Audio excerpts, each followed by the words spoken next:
ഉണ്ണിയേശുവിനെ ആരാധിച്ച ഇടയന്മാർ ആടുകളെയും കൊണ്ട് നക്ഷത്രത്തിന്റെ കൂട്ടില്ലാതെ തന്നെ തിരിച്ചുപോയി. സ്വപ്നത്തിൽ കിട്ടിയ നിർദ്ദേശമനുസരിച്ച് ജ്യോതിശാസ്ത്രജ്ഞന്മാരും മറ്റൊരു വഴിയെ സ്വന്തം ദേശത്തേക്ക് പോയി. ക്ഷണം കിട്ടിയവരൊക്കെയും വന്നു കണ്ടു, പിന്നെ വഴിമാറി സഞ്ചരിച്ചു.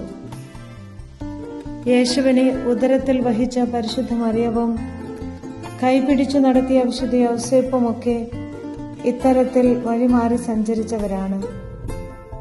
എല്ലാവരും സഞ്ചരിക്കുന്ന വഴിയെ പോകാൻ എളുപ്പമാണ്. കുറെ പേർ ചവിട്ടി നടന്ന് അത് വിശാലമായിട്ടുണ്ടാകും.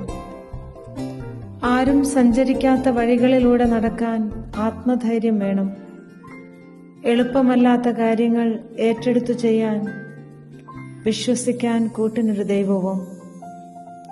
ദൂതന്റെ അറിയിപ്പുകൾക്ക് ഇന്നോളം ഉണ്ടായിട്ടില്ലാത്ത ഇത്തരമൊരു കാര്യം എങ്ങനെ സംഭവിക്കും എന്ന് അസ്വസ്ഥപ്പെടുന്ന പരിശുദ്ധ മറിയത്തെയും ദൈവത്തിന് എല്ലാം സാധ്യമാണ് എന്ന് ബോധ്യം വരുന്നതോടെയുള്ള ആമേൻ പറച്ചിലും ഇതിന് തെളിവാണ്. പ്രതീക്ഷിക്കാത്ത സമയത്തും സാഹചര്യത്തിലും വ്യക്തികളിലൂടെയും ദൈവം നമ്മുടെ ജീവിതത്തിൽ ഇടപെടുന്നത് തിരിച്ചറിയാം. തിരിച്ചു നടക്കാം. പഴയ മേച്ചിൽ സ്ഥലങ്ങളെ വിട്ടുപേക്ഷിച്ച്, പഴയ തീന്മേശ കൂട്ടുകാരെ ഒഴിവാക്കി തന്നെ, കണ്ണിനു കൗതുകകരമായവ കാണാതെയും ഇമ്പകരമായവയ്ക്ക് കാതോർക്കാതെയും ഇനി നമ്മുടെ സ്വന്തം ദേശത്തേക്ക് മടങ്ങാം. സ്വന്തങ്ങളോടൊത്ത് സമയം ചെലവഴിക്കാം.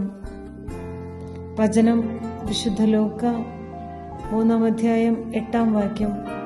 മാനസാന്തരത്തിന് യോജിച്ച ഫലങ്ങൾ പുറപ്പെടുവിക്കുവിൻ.